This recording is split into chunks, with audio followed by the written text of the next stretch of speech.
Quiz master के तौर पे काम किया है और मुझे बच्चों के साथ बड़ा अलग अलग प्लेटफॉर्म में इंटरेक्ट करने का अनुभव मिला है क्लासरूम के अलावा।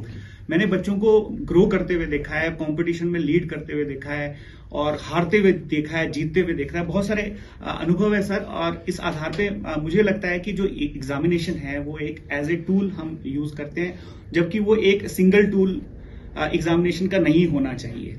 एग्जामिनेशन मतलब जब आप टीचिंग लर्निंग प्रोसेस जिंदगी भर जब क्लासरूम में वो प्रोसेस चल रही है तो उस वक्त हम केवल बच्चों से लिख करके इवेल्युएशन नहीं करते हैं, उस वक्त हम क्विजेस भी करते हैं, ब्रेनस्टॉर्मिंग करते हैं। बड़ी सारी टेक्निक्स जो है वो टीचर क्लासरूम में यूज करता है और उस वक्त टीचर को पता लगता है कि कैसे बच्चा धीरे धीरे क्लासरूम में ग्रो कर रहा है। बहुत सारे कॉम्पिटिशन में भाग लेते हैं तो बच्चे उस प्रेशर को कैसे हैंडल करते हैं वो बच्चा सीख रहा होता है और उस पूरी प्रक्रिया में टीचर उस बच्चे के साथ इन्वॉल्व रहता है। तो मैं आपको थोड़ा सा पीछे ले जाना चाहूंगा सर। 1968 में नेशनल पॉलिसी ऑफ एजुकेशन जो है वो आई थी, जिसमें कि पहले टीचर सेंट्रिक रहा करता था कि हमेशा टीचर जो चाहता था उसी तरह से बच्चों से वो चाहता था, इवैल्यूएशन भी उसी तरह से ही हुआ करती थी। धीरे धीरे 86 में दूसरी पॉलिसी आई जिसमें कि जो पहले पॉलिसी के लूप होल्स थे उसको इंप्रूव करने का कोशिश किया गया और अभी आपने देखा हाल ही में एनईपी आया है 2020 में, जिसमें कि अब जो टोटल सारी चीजें जो पहले की सब्जेक्टिव हुआ करती थी इवैल्यूएशन प्रोसेस, अब उसको सब्जेक्टिव और ऑब्जेक्टिव को कंबाइंड वे में लेकर के इवैल्यूएशन शुरू हुआ है। वो इसलिए क्योंकि अब जो है कि सारा का सारा फोकस जो कि पहले टीचर सेंट्रिक हुआ करता अब वो स्टूडेंट सेंट्रिक हो गया है। अब ये माना जाता है कि बच्चे के ऊपर प्रेशर को कम से कम कैसे किया जाए, उसमें एग्जामिनेशन का क्या रोल है और एग्जामिनेशन को भी बच्चे के लेवल तक कैसे ले जाया जाए। बीइंग ए टीचर मैं यहाँ पे ये भी एक फोकस करना चाहता हूँ सर कि जो हमारा ये जो टूल है एग्जामिनेशन, जो हमारा क्वेश्चन पेपर बनता है वो 4 पैरामीटर्स को लेकर के बच्चों का इवैल्यूएशन करता है। उसमें knowledge, application, understanding and skill level के क्वेश्चंस का एक प्रारूप बनाया जाता है, जिसमें कि हर एक बच्चे के मानसिक चीज को समझते हुए टीचर क्वेश्चन पेपर को फ्रेम करता है। हर एक टीचर जो यहाँ पे बैठा है या अपने कक्षा कक्ष में जब भी बच्चों को पढ़ा रहा है तो हमेशा हर एक बच्चे के उपलब्धि स्तर को देखते हुए उन क्वेश्चनों का समावेश करता है ताकि उस प्रश्न पेपर में हर एक बच्चा कुछ बेहतर कर सके। तो पहले तो बच्चों को ये भी बताना जरूरी है कि पेपर हम इसलिए ये नहीं जानना चाहते कि आप कितना जानते हैं, हम आपको उस तरफ ले जाना चाहते हैं जहां पे आप अपना इवैल्यूएशन करना स्वयं शुरू करें। एक अभिभावक की जो भूमिका रहती है सर ड्यूरिंग एग्जाम, वो सबसे इम्पोर्टेंट है, क्योंकि इस टाइम ऐसा माहौल होता है कि बच्चा आपका, जैसे हमारे तो विंटर क्लोजिंग स्कूल है, तो विंटर क्लोजिंग स्कूल में जो बच्चा है वो टीचर्स के कांटेक्ट में भी नहीं है, वो पेरेंट्स के साथ ही है। तो जो मेन इम्पोर्टेंट रोल है वो पेरेंट्स का ही है। हम लोग चाहते हैं कि भाई हमारा बच्चा 90s में लाए, अगर वो 90s में ला रहा है तो 95 लाए, 95 प्लस लाए। तो सबसे बड़ी बात है कि हमें सबसे पहले तो ये एक्सपेक्टेशन बच्चों से छोड़ देनी चाहिए।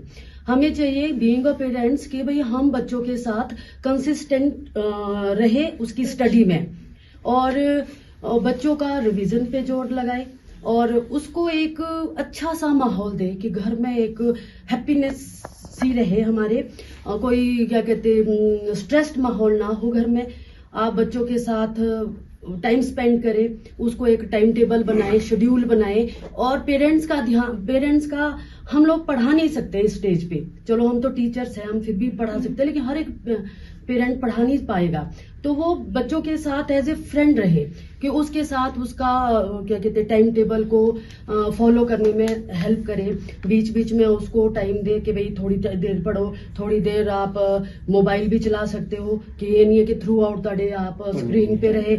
आपकी जो रीडिंग हैबिट्स है वो फिजिकल रीडिंग होनी चाहिए सर, क्योंकि जो फिजिकल रीडिंग है उसकी कुछ और बात है। आप चाहे जितना मर्जी ऑनलाइन कंटेंट देख ले, लेकिन जब आपने बुक रीड कर ली उसकी कोई अलग मजा है और उसकी जो आपके रिटेंशन है वो अलग चीज है। सारा साल पढ़ा होता है बच्चे ने और रिवीजन भी किए होते हैं, टीचर ने भी मेहनत की होती है, पेरेंट्स का भी होता है रोल।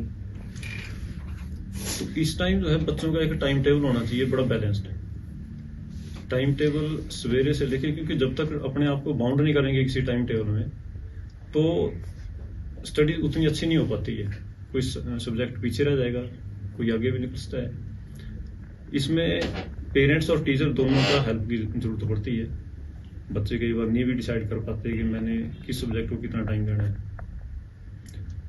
टाइम टेबल के साथ साथ फिर अपना स्लीपिंग टाइम, इसके साथ साथ उनकी डाइट भी प्रॉपर होनी चाहिए, कंटिन्यूसली मोटिवेशन भी होनी चाहिए और सेल्फ मोटिवेशन भी जरूरी है टाइम टेबल के साथ साथ। क्योंकि मैंने देखे हैं कई बच्चे वो हर स्टेज पे अपने आप को इम्प्रूव करते हैं ईयर बाय ईयर, और कई बार एक साल में कई बार अप एंड डाउन आते हैं उनकी। एक स्टूडेंट रही हमारी तो 9th क्लास में ठीक थी, अच्छी परफॉर्मेंस रही। 10th में उसको ये जो टर्म्स हमने इन्वेंट कर दी हैं, टेंशन और स्ट्रेस, हालांकि ये साइंटिफिक टर्म है लेकिन फिजिक्स की टर्म है और हम अपने साथ जोड़ देते हैं, बच्चों के साथ जोड़ देते हैं। वो पता नहीं उसको स्ट्रेस लगा इसका या टेंशन हुई क्या होना, वो डाउन होती गई। अच्छा, हमारे को भी क्योंकि अच्छे बच्चे थे और अच्छे बच्चों को अगर ऐसे डाउनफॉल चले तो एक स्टेज पे हमने सारी कोशिश की, उसको ज्यादा इंप्रूव नहीं कर पा रही थी। फिर उसको क्या किया कि इसको मैं कहा चलो इसकी गलतियां की इसने इग्नोर करो, इसको ले आओ फर्स्ट। मेरा फर्स्ट या सेकंड टर्म के जो एग्जाम हुआ उसमें फर्स्ट आ गई। मैं कहा ये ट्राई करके देखी, क्योंकि वो एसेट थी, अच्छी थी वो बच्ची पढ़ने में और मोटिवेटेड रहती थी। और उसके बाद उसमें ना बड़ी पॉजिटिव चेंज आई, और चेंज ऐसी आई कि वो बच्ची 8th पोजीशन पे आई हो फिर बोर्ड में, टॉप 10 में। मतलब कि बच्चों को मोटिवेशन चाहिए होती है, कई बार अलग अलग बच्चे के साथ अलग अलग से डील करना पड़ता है। सबसे पहले तो मुझे लगता है कि जीवन ज्यादा महत्वपूर्ण है कंपेरिजन टू मार्क्स, है ना। तो मैं पेरेंट्स से भी कहना चाहूंगी कि मुझे लगता है बच्चों को पहले से एक इनकलकेट हैबिट करनी पड़ेगी। जब शुरू में पढ़ाया जाता है, क्लास में जो पढ़ाते हैं पूरा अगर आप रोज रिवाइज करोगे तो स्ट्रेस की जरूरत नहीं पड़ेगी। कुछ बच्चे मैंने देखे हैं पूरा साल पढ़ाई नहीं करेंगे, फिर जब एग्जाम्स आते तो रात भर पढ़ाई करेंगे। जब रात भर पढ़ाई करते हैं तो उससे स्ट्रेस इनकलकेट हो जाता है, क्योंकि प्रॉपर आपको नींद नहीं आ रही, प्रॉपर खाना नहीं खा रहे हैं, उससे स्ट्रेस इनकलकेट होता है। वो स्ट्रेस डिप्रेशन कब बनता है बच्चों को पता नहीं चलता है। अगर बच्चे पूरे साल जो भी क्लास में पढ़ाया जा रहा है उसको रिवाइज करें तो उसको उतना स्ट्रेस लेने की जरूरत ही नहीं पड़ेगी। और एग्जाम के दिनों में तो सबसे इंपॉर्टेंट ये है कि स्ट्रेस फ्री होना बहुत जरूरी है। एक पूरी दिनचर्या बनाए, पढ़ाई भी करें, पढ़ाई के साथ अच्छा सा पौष्टिक भोजन हो, सात्विक भोजन हो, और साथ में म्यूजिक भी सुने।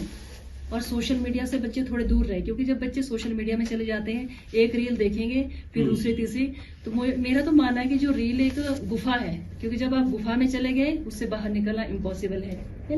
तो अगर ये बच्चे में ये सेल्फ डिसिप्लिन इनकलकेट हो जाए कि मेरा कौन सा समय उठने का है, कौन सा पढ़ाई करने का है, कौन सा मुझे एंटरटेनमेंट करने का है, तो बच्चा कभी स्ट्रेस में जाएगा नहीं। बच्चा क्या, हम सब भी ये अपनी लाइफ में अगर ढाले तो स्ट्रेस आ ही नहीं सकता जीवन में। तो एक शेड्यूल बनाना और अपने में डिसिप्लिन क्रिएट करना बहुत जरूरी है। वो हमारे हाथ में, पर बच्चों को हम बचपन से इनकलकेट करें तो एक ऐसी आदत बन जाएगी। इसको मैं 2 तरह से देखता हूँ। सबसे पहली बात तो ये है कि पहले पूरे वर्ष भर हम बच्चे के साथ क्या करते हैं कक्षा में, बहुत महत्वपूर्ण है।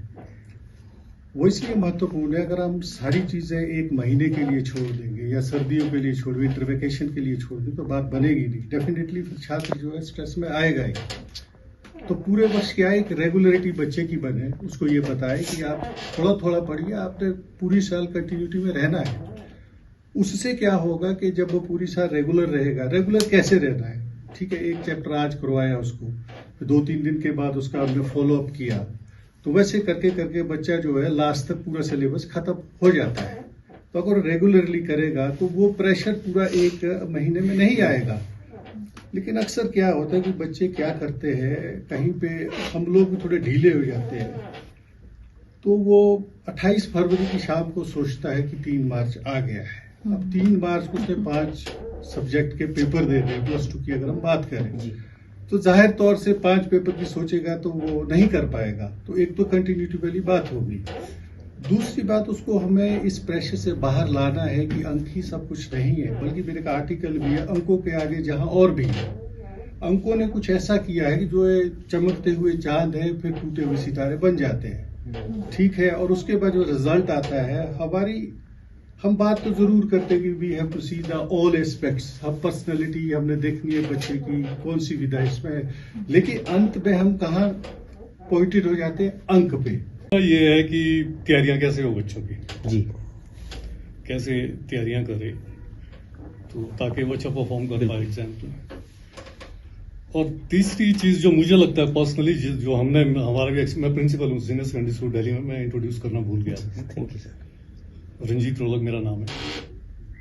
तो जो हमने भी देखा है अपने लाइफ में, उसमें मैं तो कुछ एक कुछ टिप्स भी शेयर करना चाहूँगा आप जी। लोगों के साथ, ताकि ये टिप्स जो है ना बच्चों तक पहुँचे कि how to secure extra marks. ठीक है, क्योंकि ये चीज़ें बहुत मैटर करती है। मैं 3 तरह से देख रहा हूँ। एक तो आपने बोला कि स्ट्रेस कैसे, बातें आप सबने की, हमारे साथियों ने बातें की है। स्ट्रेस कंट्रोल करने काफ़ी सारी चीज़ें होती है।